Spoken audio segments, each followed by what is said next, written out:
Qui veut la paix prépare la guerre. Eh oui, et avec le conflit en Ukraine aux portes de l'Europe, la France a choisi d'anticiper et de renforcer ses effectifs militaires. Depuis lundi, un groupe de travail du ministère des Armées planche sur le recrutement des réservistes.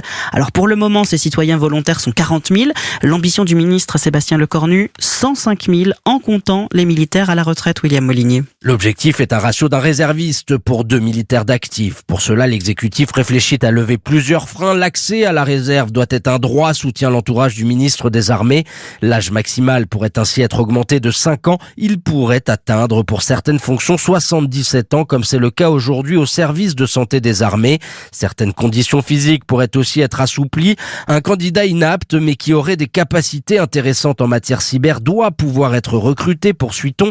Autre enjeu majeur, changer l'image que renvoie la réserve dans les entreprises. Trop de réservistes ne se déclarent pas auprès de leur employeur et posent des jours de congé ou de RTT pour servir au sein des armées. C'est le sujet numéro 1 perçu comme une barrière selon une source au ministère des Armées. Reste enfin le coût du doublement des effectifs. Le budget de la réserve aujourd'hui d'environ 175 millions d'euros sera-t-il aussi doublé? Rien n'est encore tranché.